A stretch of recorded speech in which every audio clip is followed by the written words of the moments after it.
I bet most of you already know the story of the American Civil War. A bunch of racist idiots decide they want to secede from the North. They fight a lot. Sherman does a thing, marches to the coast, everyone dies, at the end, racism is over until it isn't. But what I bet you didn't know was that some places seceded from the South. First, let's start with the basics. What is secession? It's a big word. That's it. If you want to know what it means, go look in a dictionary. The first place I'm going to talk about is one of the more well-known ones, Scott County, Tennessee. Scott County is in the north of Tennessee. In the lead up to the Civil War, the people there really didn't mind slavery, but it wasn't that big. Compared to most other counties in Tennessee, Scott County had a very low rate of slaves to freemen. The main thing though was since they were so close to the north, they were very staunchly pro-union. They were of the opinion that slavery was good, but breaking up the union was bad, which made them unique and somehow right and wrong at the same time. When all the counties in Tennessee were required to do votes to see if the state would secede, Scott County had one of the highest margins of victory. 97% of Scott County residents voted against leaving the Union. That's 521 to 19. So, obviously, when Tennessee ultimately did secede, Scott County was not very happy with that development.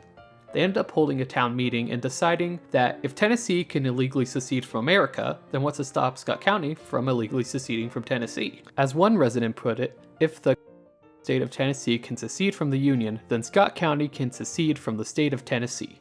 Upon hearing of this development, the state of Tennessee and the Confederacy as a whole were not enthused. They sent a detachment of 1,700 troops to try and put down what they viewed as an insurrection. Which, as a side note, really throws a ratchet in the whole the Civil War was a state rights issue argument, because if it was, Tennessee should have let Scott County leave, because it was Scott County's right to join the Union, right? If it was truly about states' rights, then it was Scott County's right to leave.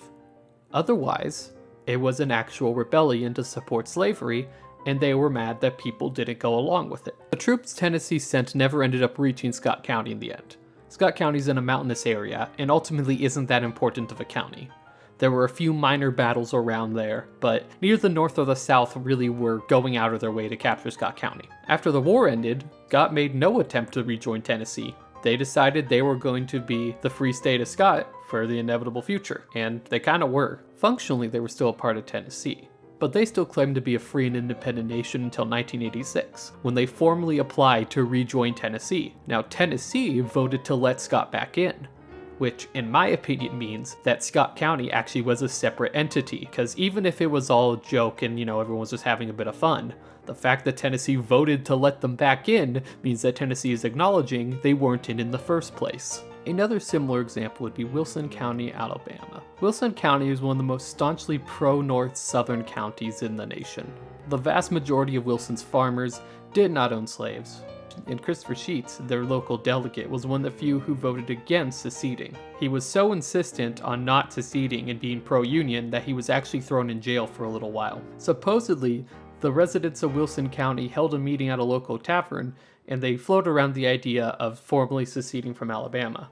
They never did, but a large amount of them ended up fleeing into the woods or nearby swamps to avoid joining the Confederacy. So overall, very similar to the previous one, but not as much happens. The only real noteworthy thing about Wilson is that they decided to be neutral. Most likely because they didn't want to get attacked by Confederates. They were definitely pro-Union, but they chose to not support either side.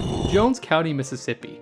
This one is unique in the fact that it basically was a full-scale rebellion. For starters, it was started by a bunch of Confederate deserters, mainly a man by the name of Newton Knight. Newton Knight was a man who willingly joined the Confederacy, presumably to either protect his home or because he thought slavery was cool. But then he later on married a black woman, and then he deserted the Confederate Army. And then he hid in Jones County, Mississippi. There, he found a bunch of other deserters and family members and started a little militia called Newton's Knights. They went around attacking Confederate officers and raiding shipments of corn that were actually taxes the Confederates had taken from the local area. They would attack the shipment, take the corn, and return it to the people it was taken from. So they kind of were like local Robin Hoods. The reason why they're interesting, they're called a rebellion, is that the Confederates called them rebellion. Troops were sent to squash a rebellion and insurgency in Mississippi. And they kind of worked. The Knights were mostly routed and they scattered. Newton was never found, and he ended up being a prominent Reconstruction politician. The most interesting about Jones is that the Knights fought battles with actual Confederate troops and killed several of them. So it was, by all intents and purposes, a rebellion against a rebellion. In these three, there weren't really many others that were prominent. There was a group called the Arkansas Peace Society. They didn't secede or try to. They were just a bunch of Southerners with pro-North and anti-slave sympathies, so they were peaceful demonstrators, and of course they got captured and forced into serving the Confederate Army, because the Confederates, as it turns out, were not very cool people and did not like peaceful protest or any dissent at all. There also was some place in Virginia, but like, who cares about that? Probably small and insignificant. And that's about it. Thank you for watching. Like and subscribe, or don't. I don't really care.